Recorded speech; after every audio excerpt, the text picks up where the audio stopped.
I'm staying. Loki, I don't even know if this is gonna work. You go, I go.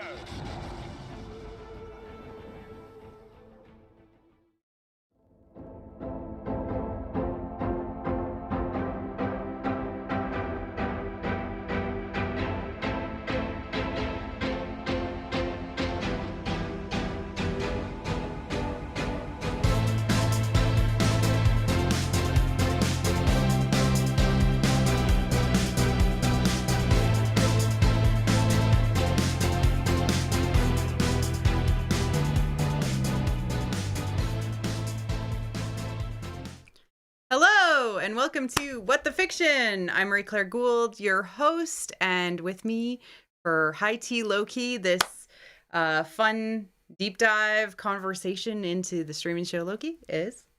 Hi, I'm Robin, and, I'm here again. And this time, I forgot to wear the Loki shirt. Yes, well, we're vacation variants. I have it, I just... You forgot to wear it, yeah. Wrong shirt variant time. Yeah, we're here to talk about the most recent episode, which of course was Journey into Mystery. What a cool title. But first, let's get going and talk about our tea that we have today. Ooh, too much. Shape Shifter tea, which do you want to explain, Robin, while I get pouring? The shapeshifter tea is edgy, dangerous, like shapeshifter kind of tea. Very fitting for the vibe of the place that they were in. So it's chocolate chai with fiery cinnamon spice and actual cocoa nibs. So that's really cool. Yeah. Do you do you want to add your own sugar? Yes. And finish the stuff. I'm gonna have it. And 5%, as always, goes to Amnesty International, and thank you only for arranging the teas for us, as always. Where's my sugar? Where's your sugar? I love chai tea, so I had it with a little bit of milk as well. Hello, Lady V. Hello, everyone. Can't get enough sugar. Ashes for Foxes loved your hair. You. We all love my hair. Because I am the best. I love this Ray shirt because I got it from the Funko headquarters and it has long-haired Ray, or Ray with her hair out. The previous Robin variants are, less superior than the ones with short hair. That makes sense. All right, so cheers to everybody out there. Oh, you need more, or you need to stir it in. Yeah. We are using the cups that we had available on vacation. So, which is a disappointment because my mom couldn't figure out how to pack them without, breaking things. We're not Can I really... have some milk? Oh, you want some milk too? Sure, yeah. We'll get this going. Yeah, it's delicious. The chocolatey cinnamon taste is so good. I'll have it in a bit because it's very... It is very warm. Okay, let's get going. Loki, Journey into Mystery, episode 5. Cheers to everyone out there who is having tea or whatever beverage you are having. All right, let's get started. This is definitely a journey into the mind / afterlife or underworld. We'll be going into that. Rick and Morty continues to be, as far as the Venn diagram of writers, the most common place that the writer's room was found. Tim Kaufman is another Rick and Morty writer who was not only involved from a staff writing perspective, writing room perspective, but also wrote several episodes as the lead writer. I am drowning in symbolism from this episode. Sylvie and Loki are quoted from the actress who played Sylvie. 2 teenagers who have never had these feelings before, and that's how they played it out on screen. And as Ashes for Foxes in the chat said, journey into romance. I agree. There is more free will versus determinism fighting in this, but with a lens to, if everything is determined, how can you change? Oh, you must continue, and that fight against that everything is determined for you because of your place in life or how you've always been or how people tell you you have to be. That is a constant theme with this show. Love is a theme. The tea is very reflectant of the love theming. Oh yeah, it's very lovey. The cinnamon, like it tastes exactly like cinnamon hearts do. Cinnamon hearts and chocolate. It is romantic. I mean, accident that we got this one for this episode, but perfect pairing. Change feels impossible from inside your own mind because you have all of these voices that tell you that you cannot change because this is the way it's always meant to be. And then, of course, dealing with all of the different aspects of self. Of the self. Yeah. Yeah, I finished your sentence without reading the slide. So we have this really cool establishing shot through the TVA, and it's like twisting, and then it zooms in. Doctor Strange. Yeah, it was twisting, and it zooms in on the head of the dead robotic animatronic timekeeper, and I was like, that's a really interesting shot to say. And then it enters into the sort of ultimate apocalypse, this void, this place at the end of all of time. And it is very much an afterlife for all a hell and underworld for all of these pruned timelines and realities. It's stupid. Okay. You didn't like it? Well, no. The TVA is so frustrating, man. Are we already getting the TVA rant? No, I don't have one for this episode because we already know they're terrible. We know they're terrible. Yeah. I'm just tired. I'm tired of them being terrible. Mobius, go burn the place down. Go. Oh, I love that comment from Megan. They flipped the sands of time. Yes, and there's also just a lot of head and mind imagery inside of this episode as well. So it's just really, really cool. He arrives and classic. This is the void. That's Eliath. And we're its lunch. Let's go. That's a pretty good British accent. Good job. That wasn't even intentional. Yeah. Richard E. Grant is, again, from last episode, one of my favorite actors. I cannot believe that we got him on Loki, and he wore that outfit like he owned it, and it was amazing. Whew. But what I really loved about this was that now we just need to know these are all Lokis. This is where we are. We didn't need to waste any time being like, wait, you're a Loki? No, you're a Loki. It's just an assumption because of everything else that we've been through in this show. And I love that. We didn't have to waste any time. Unless all of the lines about the alligator Loki not being a Loki weren't foreshadowing. That's true. Yeah. Yeah. Let's talk about Eliath from the comics, which, he was the first to break free of all time, sworn enemy of Kang. I think that's as close as we're going to get to Kang inside of this show personally. Really everything that is applicable to Eliath inside of the comics is applicable to this Eliath, except for the fact that Eliath seems to be, I don't know, smarter, more actively malevolent inside of the comics. And this Eliath is not really that. Yeah, eats time travelers is kind of his thing. Accurate. I would eat a time traveler too. Yeah, I'm sure they taste delicious. Yeah, and so he kind of eats like these timelines and these realities, and if he starts to get a reality, it kind of sucks in all of the different timelines associated with that reality until it is all eaten up. He's a black hole in some ways. So using him as a guard dog kind of made sense. I would say that some people were maybe disappointed he wasn't cooler or wasn't like a bigger version of him, or they were easily able to surpass him. But like Goliath in this context, because this is sort of an underworld, afterlife situation. To be fair, they're probably the only people that have passed him since the beginning of time. So yeah. Yeah, a lot of people have been pointing out that he's also kind of like a Goliath, a large creature without the G. And yeah, totally intentional Goliath, Cerberus. Yeah. The whole Cerberus connection, I back that one up. Yeah. You're not bullshitting this time. I'm not? No, only a little bit.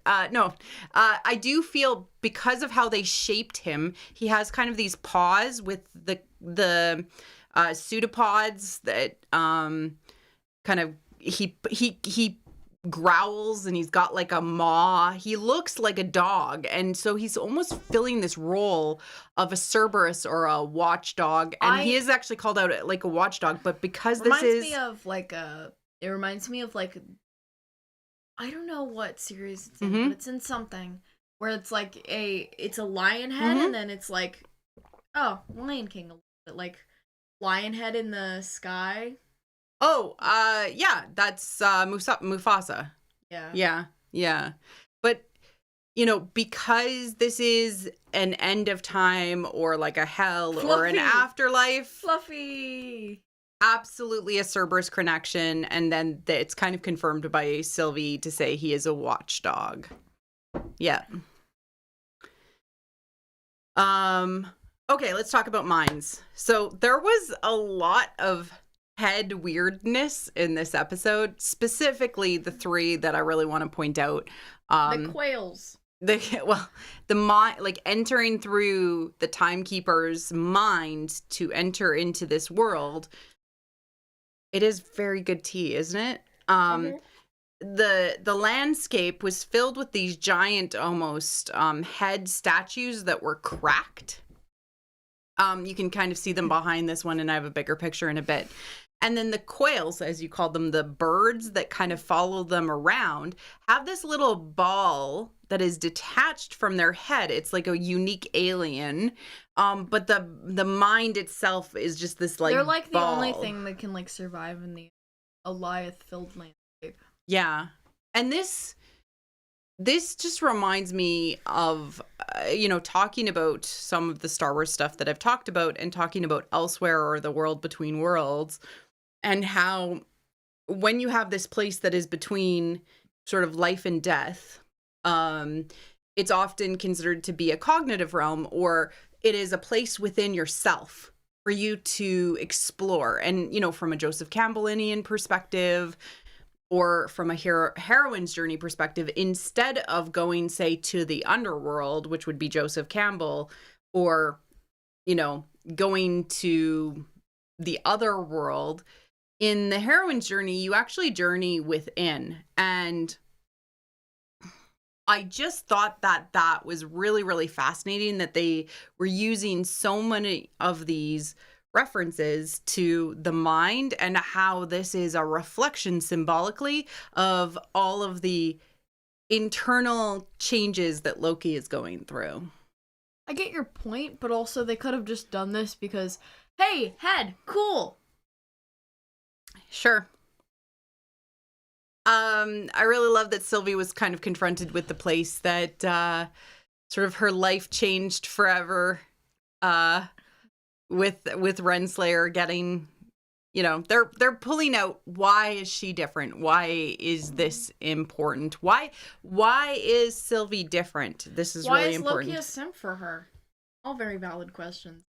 Because I'm a simp for her, I guess. I don't know. The dogma of the timekeepers, which all seems to be sort of lies or half-truths, maybe. The end of time is still being written. We don't really know. All matter goes to the void makes sense. We do know that, yeah. And they all come together into a single place. So it wouldn't even necessarily matter, because they would be all sucked up by the void monster at the end of time. Goliath. I just want to know how Goliath gets created. like following the timeline. How long is the timeline? How does Goliath get created? There's probably going to be lots of answers we won't get. Will Mobius get to ride a jet ski? It does sort of... The only valid question in my brain. The Timekeeper's creating a utopia just sort of really... we have sort of like this hell-like place where everything is destroyed. Dystopian. And we have this utopia that is being created by the Timekeepers, which is really fascinating and religious in nature and, sort of spiritual from an organized religion perspective. Dystopian as a tea would be really good. A dystopian tea. Yeah. It'd be really good, but deceivingly so. Frozen yogurt. Anyway. Mm-hmm. Yep. Good place callbacks, ladies and gentlemen. Good place callbacks. And this is like this moment where all the Lokis are basically like, don't plan, just survive, don't die, right? Yep. Is part of that idea that you cannot really do anything if you're just trying to make your basic needs. You can't change if you're just trying to make your basic needs happen and survive, right? And so if you're constantly in sort of a panic mode, you're not going to be able to actually initiate the change that you need to make to yourself and other people will probably feed into that. Oh, can I have some more too? Mm-hmm. Sweet. Thank you. Let's talk about Alligator Loki, which is the official name according to Twitter because he's got a Twitter hashtag. Loki Moto Dragon. Oh no, you dropped the thing. There you go. I thought he was a crocodile. I've been corrected. Loki Moto Dragon. I've been corrected. Do you want some more milk? Don't steal all the milk, Mom. I did not. Good. There we go. I love him so much. I found out that they're coming out with a Funko and now I want him. Oh, I want the Funko too. And they have Kid Loki with a little tiny Loki. I want it. Alligator Loki on top of him, like kind of behind his back or in his arms. I'm like, Bruh. You didn't tell me this. I'm so upset now. I love it. I love it so much. Why do you get to wear the horns? Another reference to the mind and to the forehead and things like that. This is the I killed Loki moment. Florida Loki. That was funny. Thorg. Yeah, we're gonna get to that. But what did you think of this moment with Kid Loki? It was such a power move, too. They were like, classic Loki was like, bow down to him. He's the king. And then Loki was like, why? And then Kid Loki was like, I killed Thor. And then, like, he just got up and then moved on. It was like, yeah, I'm awesome. Yeah. And here's why. And now let's go. Yeah, exactly. To those that have demanded it, yes, we got Throg, we got Frog Thor. This was such a cute moment because I was like, oh hey, that's Mjolnir, and then I'm like, wait, is that Frog Thor? I died. It was great. Jumping in a container. You were talking out loud and giving spoilers before. Grumble. I know. I'm sorry. You said Mobius was alive, and then I was like, but Mom, no spoilers. And you were like, show. Yeah. Sorry. It was good. That's how he killed Thor. That's hilarious. He turned him into a frog. We get the layout of Kid King Loki's pad, which is a bowling alley with like the alleys being kind of twisted. It's got a Christmas theme to it. There's the cool plant that's in there, which could be a Loki. We don't know. The Christmas theme shows the distorted image of a child and like the idealization of like special events and other things. Yeah. And false hopes such as Santa. False hope. Who hurt you? I don't know. Who did? We flash back to the Miss Minutes and Sylvie and Renslayer conversation. Miss Minutes is trying to buy time while looking for the different files, but we get an explanation of what the void is. That rainbow spectral at the end after Eliath looks sus to me. It really feels like Miss Minutes is like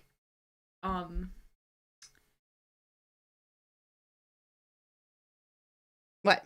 I have a word, I just don't know if I can say it. Is it a swear word? A little bit. Bullshitting?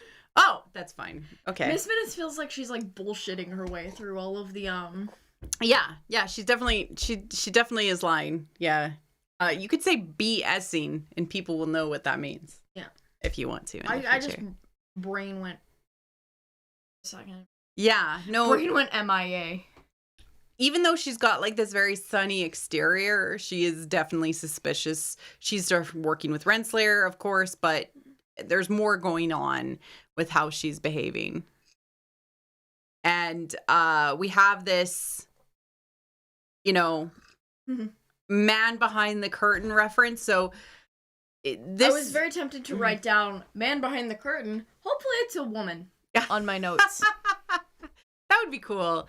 But again, this is a callback to kind of all of the Wizard of Oz that we've been seeing. We get a little bit more Wizard of Oz in this episode. The only way it could get even more Wizard of Oz is if we have a random Tin Man in the background. Yeah, or Yellow Brick Road, or Flying Monkeys. Yeah. Red Shoes, or a green witch who is often villainized, but actually just... Sorry, I have so much stuff about Elphaba. Yeah. I need to talk about it with someone. Do I need to get you therapy for Elphaba? Yes. Okay. Good stuff. Therapy for Elphaba. Good stuff. But you know, they're continuously still TLJ, Wizard of Oz, you know, more of these themes inside, or callbacks or sort of parallels inside of this episode. As well, are you using my shirt to wipe off your glasses? Here, I'll just do it. Thank you.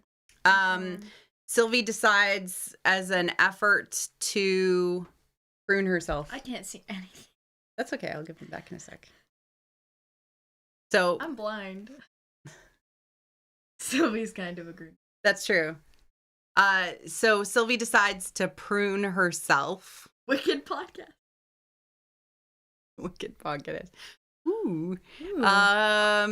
So what did you think of this moment and her choice to do this? She knew where Loki was.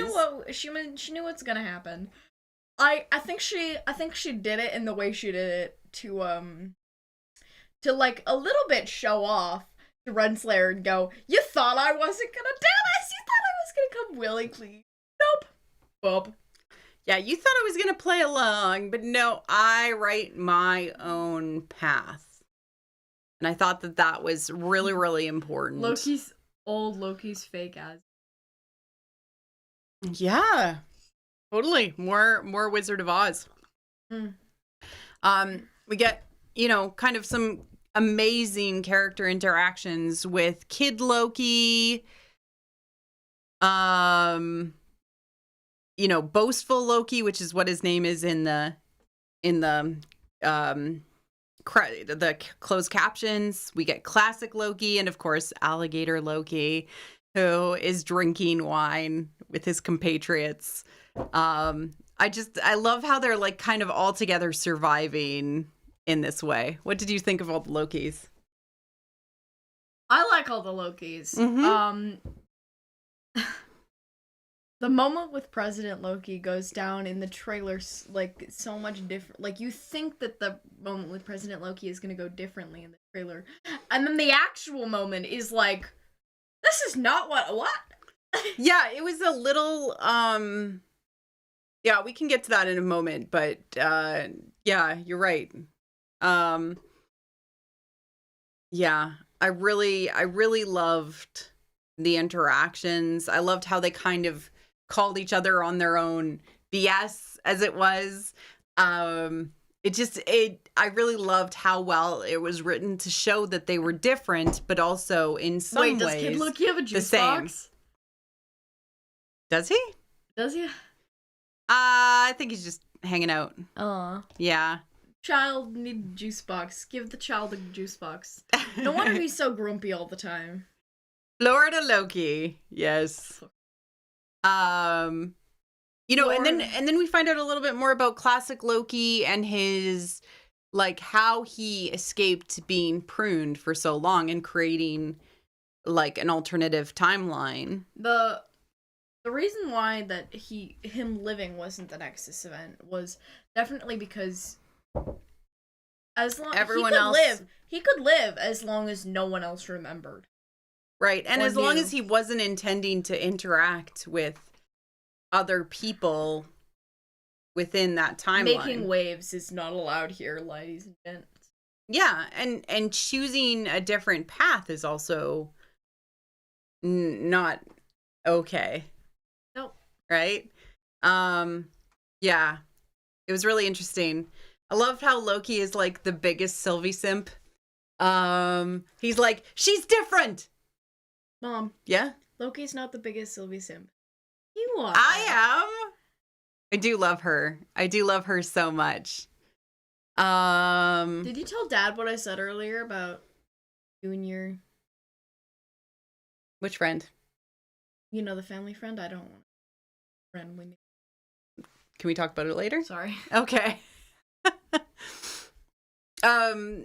But I do love that he is, you know, a huge Sylvie simp. And then when they don't believe him and they don't think that he knows what to do, he calls them monsters. And in so many ways, like, that is calling to the demons in your head. You know, that song that actually played in that one episode. Oh, yes. I've got demons in my head, in my head. Yeah, exactly. It's such a good song. It's such a good song. I've had it on my playlist since we heard it. Yeah, it was good. We have President Loki. Jesse points out a yeah. thing. That's for us. I didn't notice that. No, I'm sad.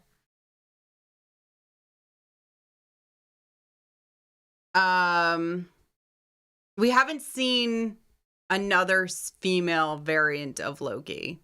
It's just men, right? So it would be my preference that Loki himself turns into this core Loki that we are following the story of turns into a woman. That would be my preference. So it was actually just part of who that Loki is. That would be my preference. And seeing that happen rather than necessarily a variant. I just don't know that we'll see that on screen. I'm already like a little disappointed by that too. Yeah. I don't know. We'll see. President Loki shows up. R.I.P. President Loki. He didn't really get very much time. He shows up, we get this cutaway, and Sylvie shows up in a nest. She appears in the void in a nest. There's literally eggs behind her. And symbolically, that's like, hey, you're entering into a new life. Nests are considered to be quite lucky. A chance for new life, of course. And also that they symbolize home and family. And so to me, this is her making the choice. Oh, bless you. Okay? Yeah. Do you need a... I just sneeze a lot. You know okay. That. And that was like a really interesting symbol to have her kind of appear inside of a nest, inside of everything else. Yeah. She escapes Eliath enchants him briefly, and then we get that's them. the scene with the green and the eye. Oh, so cool. Yeah. Sylvie, you're so cool. Yeah, and coolest Loki, other than this one, but like they can be the coolest together. Yeah. They can be pansexual crisis. And then we get a shot of the castle, which is like the end goal, which remind me a lot of like kind of Labyrinth, but also, you know, a little bit of like Wizard of Oz again. Hey, you're heading towards the castle to try and solve this. But then there's this light that you can see in the bottom corner that she sees briefly behind kind of all of the windows and everything like that. And yeah, I don't know what we're going to see. We'll have to speculate at the end of this episode what we think the end will be. Yeah, that'll be good. I have no idea. I'm hoping that the house, the thing that they see at the end is like the two of them, they go there and there's like a guy sitting in a rocking. Pansexual crisis includes classic Loki. Okay. Yeah. Yep. Cool.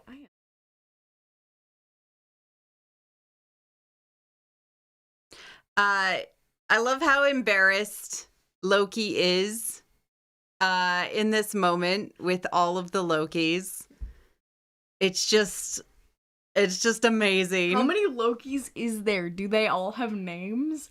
Is there a droid? I'm trying to figure out if they actually are all Lokis. I really hope so. That would be really cool, right?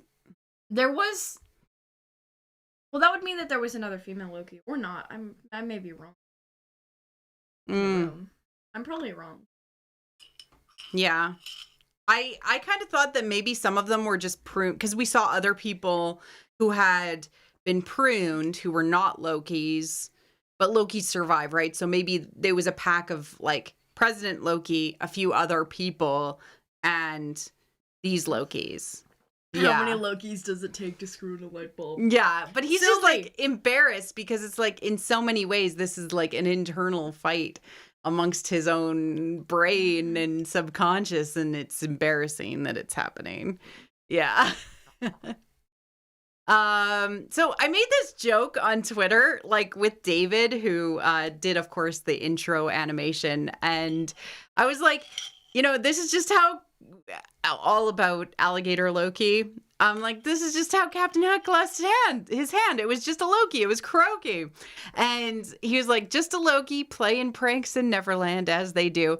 And then President Loki lost his hand and there was a pirate ship. You know, what they needed to do is they needed to give President Loki some, like, time elements, too.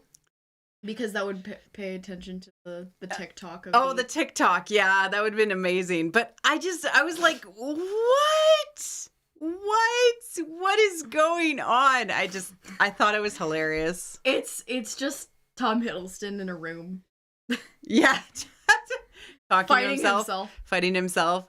And then, of course... Loki AU. Yes. And then, of course, we get... you know, the amazing fight with classic Loki using his powers to totally take down all of the other the Loki band, you know. Loki band AU. Yeah. Loki band. But then, you know, we have this negative self-talk moment with classic Loki and kid Loki. It's like, this is what we do. We always try to change, or, you know, we're so bad at this. We're so broken. We always do this. We always try to rule, or we always try to do things. And anytime we try to change, the TVA shows up and prunes us. The classic faults of the TVA. They don't let people change or disobey the laws of the sacred timeline, which, when they use the metaphors for the sacred timeline being a tree, all I can picture is just a tree that goes straight up. Just no branches, just straight up. Yeah, I mean, that's their goal, right? That looks like an ugly tree. It is a very ugly tree. There is no leaves. Yeah. Just straight up. But like this is the sort of negative self-talk that people go through, but it's manifested in reality for Loki. He gets to hear the old version of himself, and it's in so many ways it's like Mother Maiden Crone, but like a male version of it, because he's got the crone, he's got the maiden, the little kid, and him, right? Who's like trying to change, trying to action, trying to do now I have a new Mother things. song stuck in my head. Oh, which one? Try to change. I try to change. Yeah. Yeah, exactly. Damn it, I need to make a Loki playlist. You now. do need to make a Loki playlist. Fine, I'll do it. It's just really important because there's these different pieces of ourselves that we do have to acknowledge their fears and what they're going through inside of ourselves to be able to change, because your kid version of yourself and your adult version of yourself and your eventual old person version of yourself all have to kind of accept these changes and have to go along with you on this journey. My versions of myself are very odd. All right, it's time for Hair Watch. Woo! Okay. All right, Hair Watch. So, as you know, let's review. So, first episode, we have disgusting, no, get it gone, out of here, I don't like it. Second episode, doing better. Well, he had the whole blow dry prestidigitation action, you know? You know, it's good. Better. It's the standard for Loki hair, although we do have to agree Ragnarok Loki is peak Loki hair.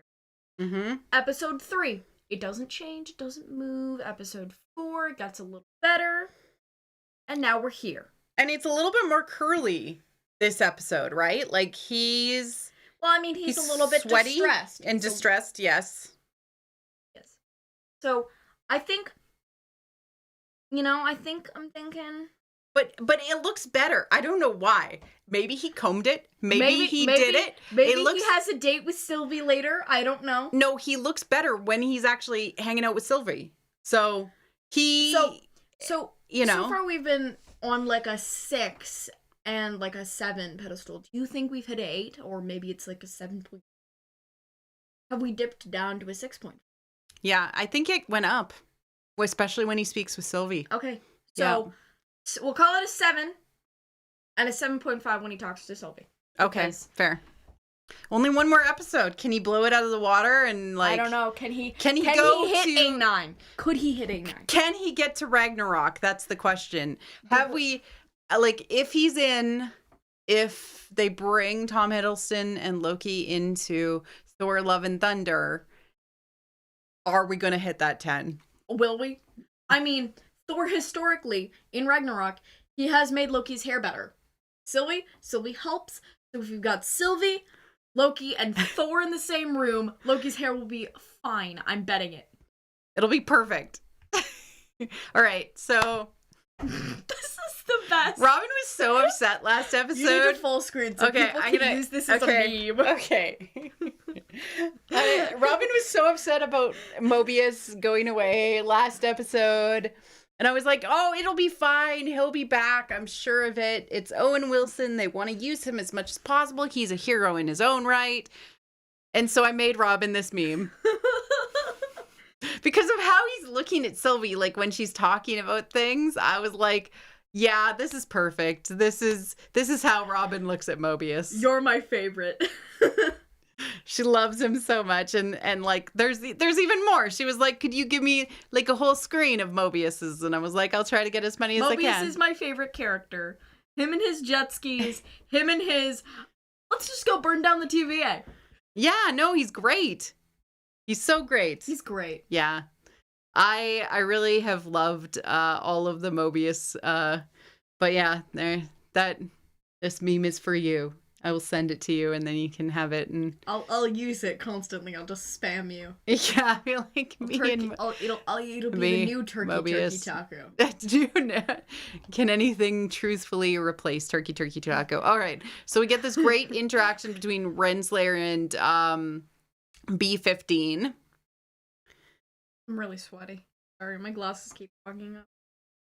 New location. Ugh.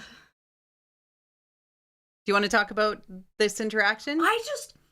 It's so good. You know, like, B-15 going, like, because there is that duality with Renslayer and, Sylvie. Because Renslayer just wants to know. Renslayer is comfortable. Never had to fight for anything, like, fight to even live a day. In TVA, while being a horrible corporation that needs to be destroyed. Guys, we need to boycott the TVA. Hashtag boycott the TVA. Hashtag boycott the TVA. Anyway, but like,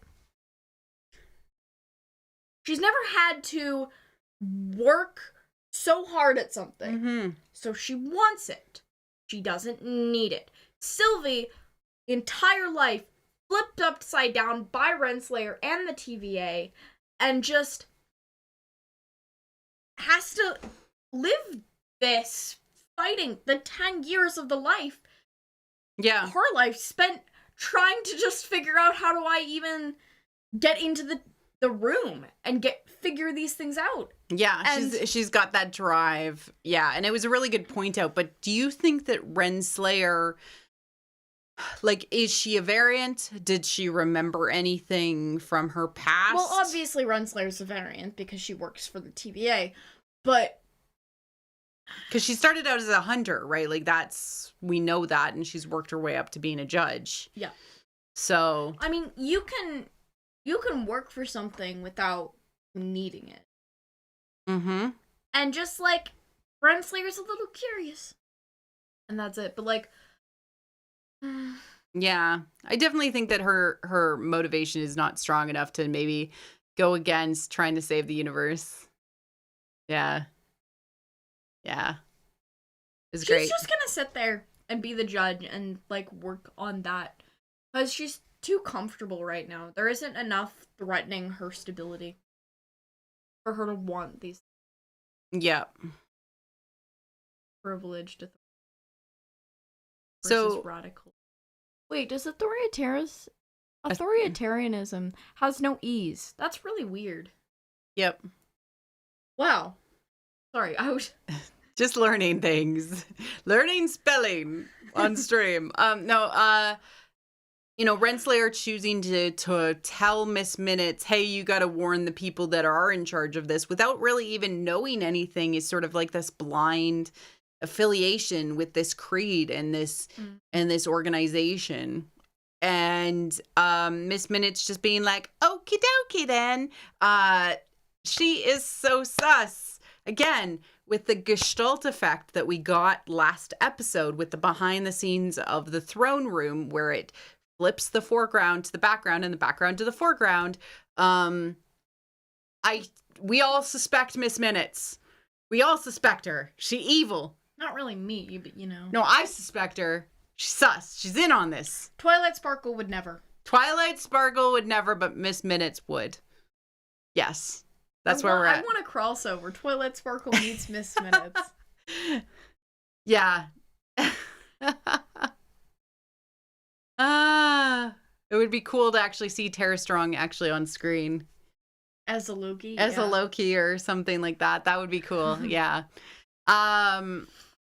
We get this really cool interaction with them all sitting around the fire with Mobius. And, you know, you devoted your whole life to the TVA and to the stress, right? Yes, that's right. Miss Minutes would stress Twilight out because she's a clock. You devoted your whole life to that. Well, you know, it's never too late to change, which is a complete 180 from Mobius's sort of Loki changed his point of view. Yes. Not everything is determined. Being the best man to Loki and Sylvie. Yes. Changed his point of view because, it's never too late to change, guys.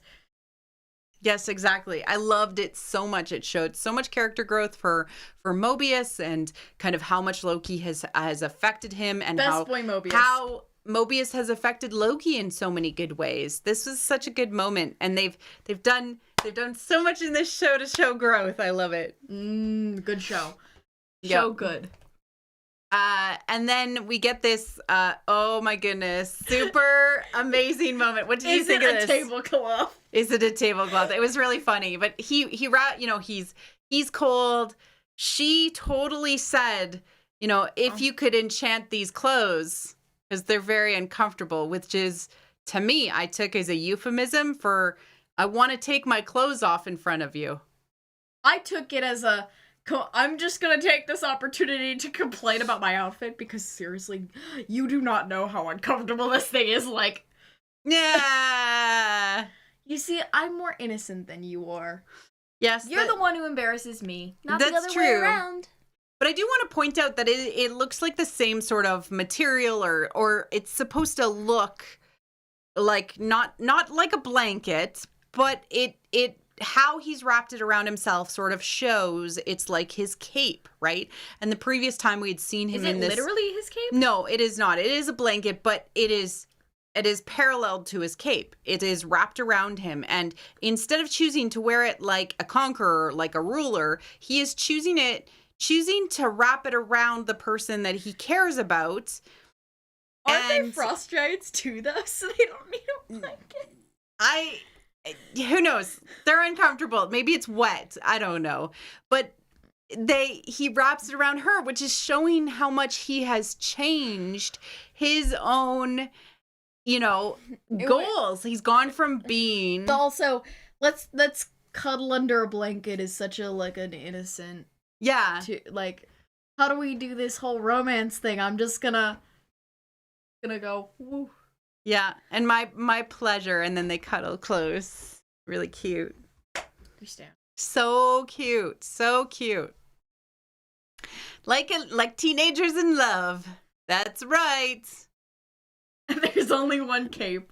There's only one cape. I was gonna make a there's only one bed joke earlier, but then I... Well, they do. Okay, and then Chad got to it first. Okay, so they're married. They married symbolically.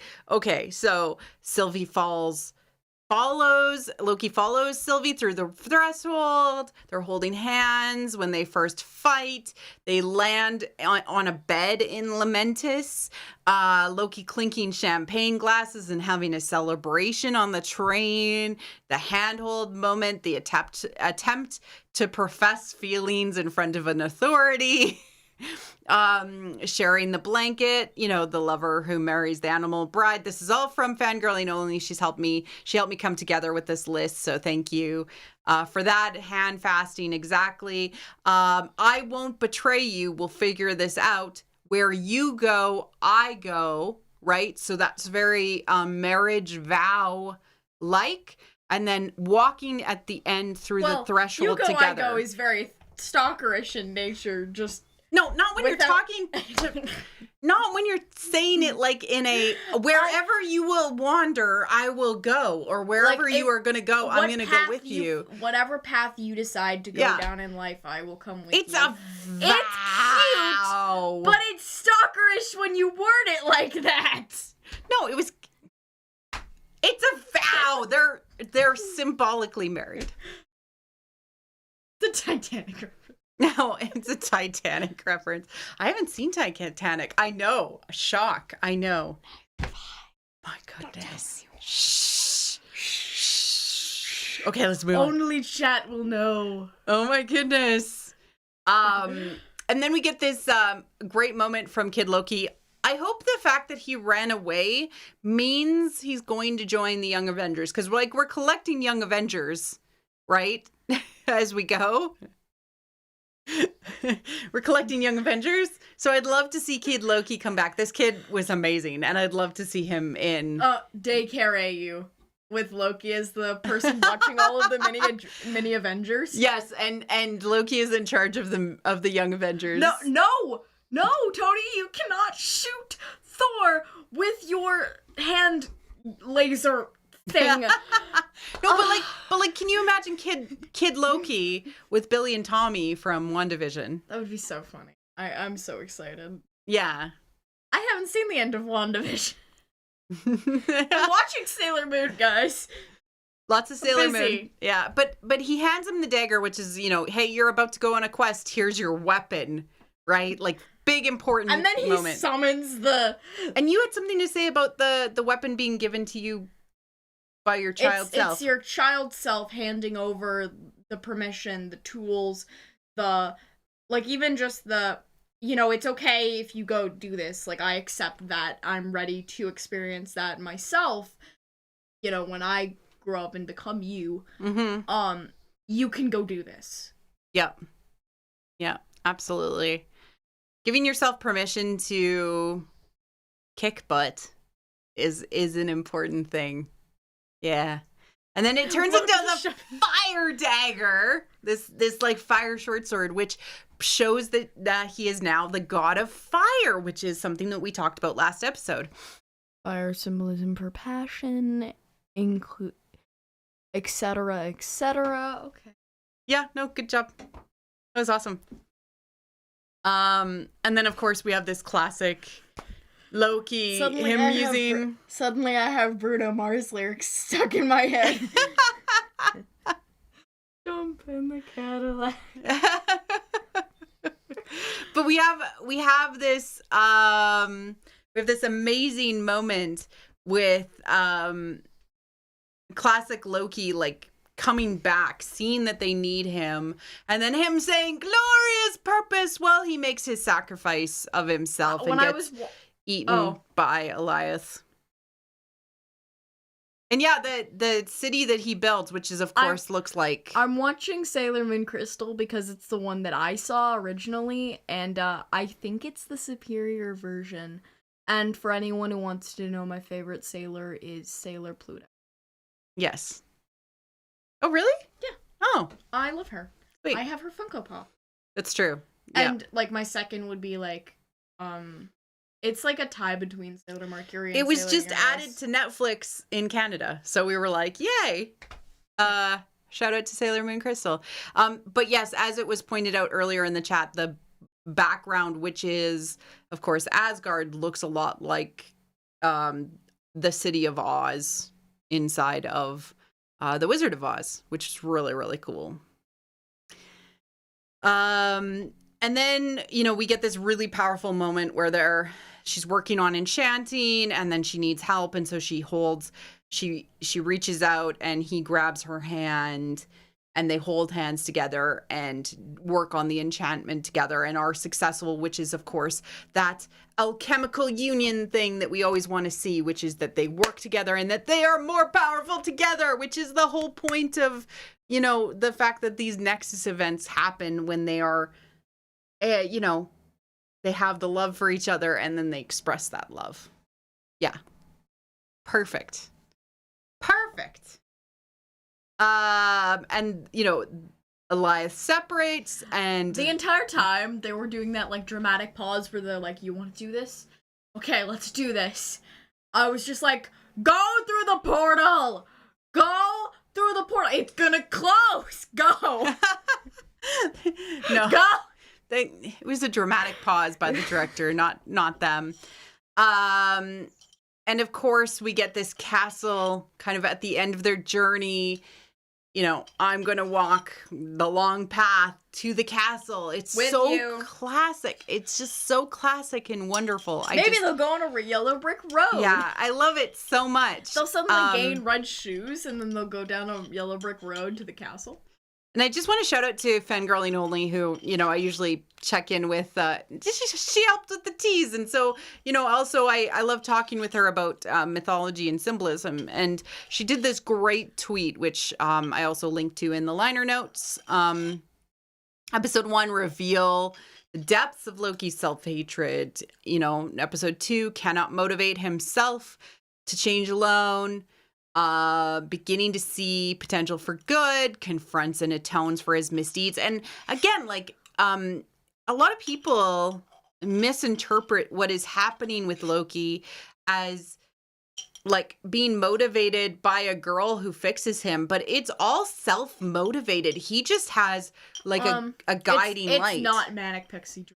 Yeah, no, she's not absolutely like the thing that fixes him. He's fixing himself so that he can be worthy of her. That is just such a different thing. If it was manic pixie dream girl, I would be so disappointed in It's Marvel. not that, though. But it's not. And It's that's not that. good. Yeah. And she's actually a good character. Yeah, and then, you know, we're getting like the acceptance and he is capable of change and the commitment to change. And then we're going to get the temptation or hey, I'll give you everything you ever wanted, but everything he wants has changed, right? Maybe I'll be right. Maybe it is. Maybe it is. Maybe it is Ready Player One. Oh no. Loki is tested to prove that he has changed. Okay. So what is going to happen in the last episode? I've always thought, hey, there's a high chance there's a Loki at the end of all of this. It would be really cool if Mobius also turned out to be a Loki. I'm perfectly fine if he is still a Mobius, always, because you love him. Just a man with his jet skis. Just a man with his jet ski. It would be great if we could actually see Mobius on a jet ski. I personally think, and this is my like PSA warning. Marvel likes to make these continuous stories, and so not everything is going to be resolved, and they're going to leave probably a huge gap in the story that needs to be solved in a future movie or a future television show and lead into the larger cinematic universe. So that is my big warning. So do not get mad at the creators if there is something left unsaid. I really need to push that out there because that's what happened in many ways with WandaVision. And it is not unlike them to leave things open and out there or not complete things. We're still getting a second season. There's still going to be other things to look forward to. It's not the end all be all. Yeah. Calm your raging Twitter rants. No. But I still have fears. It's okay, Mom. You're not gonna die yet. No. No, I mean, so typically with these stories where you have multiple versions of yourself and they are out there in the universe, they end up coming back to the whole one version, right? And Sylvie being a unique version of Loki. Dude, this is just Sander sides, but more complex and sad. It's sad. I'm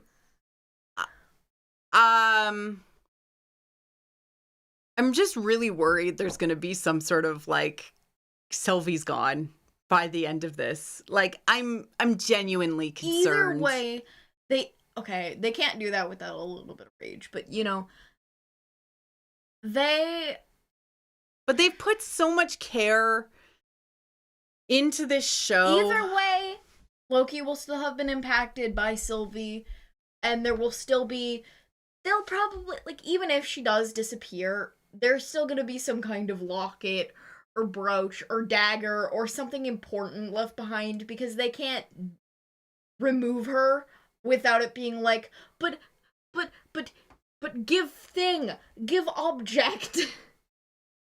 Yeah, and I don't mean to be the person that's like scared. I don't mean to scare anybody. No, I'm fine. I'm fine. I want them together.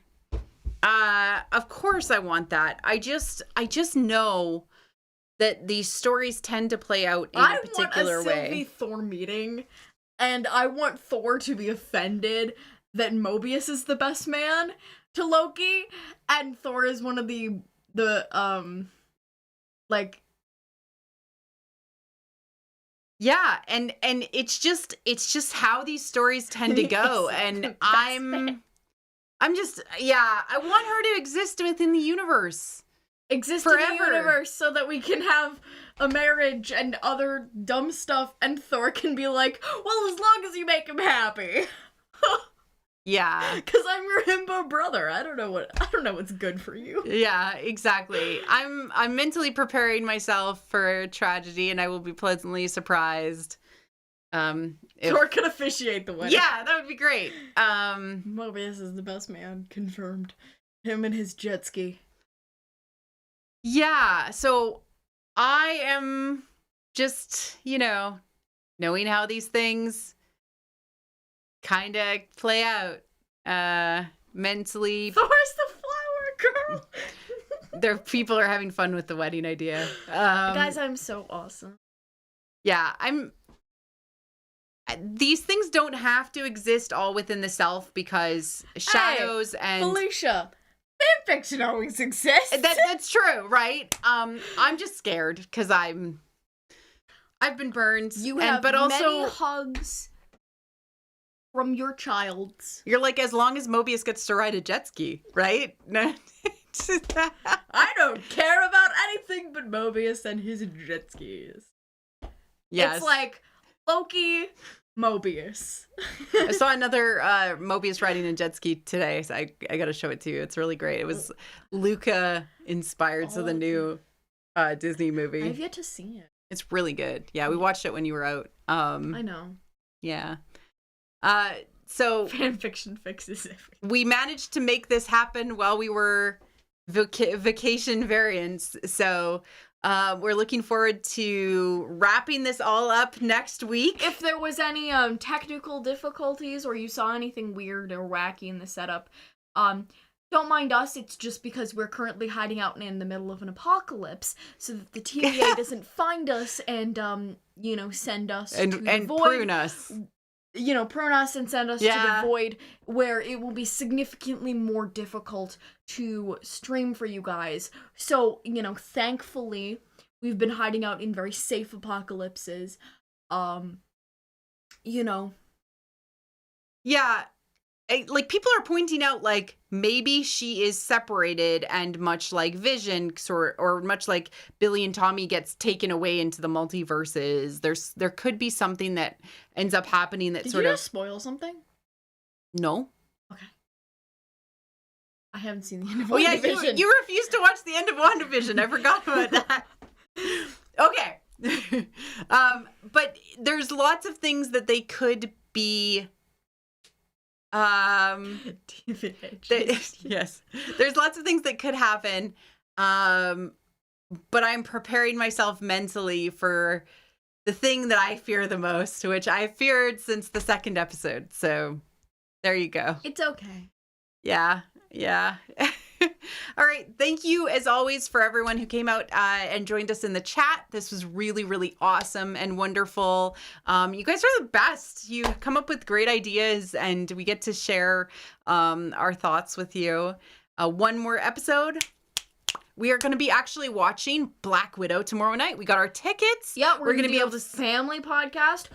Yeah, we're going to do a family podcast, so reaction, just because podcasts are easier for me to set up than live streams. So, yeah, but I'll release it on both YouTube and on the podcast. And you need a break from channel. Making slides and doing things that you love, but also like being upset that you do the things that you love. This is vacation variant. I need a vacation from my vacation. And from work. Yeah. Anyway. No, but it'll be great. We'll do a reaction when we see it. As always, you can say that I am awesome because I am awesome. You can tell my mom that I am awesome. And also, someone thought I was a dude, and that's been giving me serotonin all week. So, Yeah. Just over the podcast. Yeah, your voice. Because they heard my voice and they were was like man's. Oh, yeah. that's a boy. Yeah. That's been giving me serotonin all week. I use exclusively them pronouns. And I... Yeah. If you want to follow the show. Oh, AMC. Robin is awesome. I am. If you want to follow the show, you can follow us on Twitter at WT Force Media. Make sure to like this video and, of course, subscribe to this channel so you can catch all of our notifications. Who knows? We might get bored and podcast or do another live stream show or I don't know. Talk about things. Maybe we'll do one on Sailor Moon. I really want to do Sailor Moon. Let's do one on Sailor Moon. Let's do one on Sailor Moon. We'll do one on Sailor Moon because I love Sailor Moon. Crystal. Sailor Moon Crystal. Although maybe I'll convince myself to watch what? The original? The original. Although it may kill me inside a little bit. You should read the manga. The manga? Yeah. Oh. You should read the manga. It's a lot like Crystal. Yes, there is What If. I'm still trying to decide if I'm going to cover it just from a timing perspective and things like that. But we will talk to you all next week for the epic finale of Loki. Thank you, everyone. And, of course, cheers.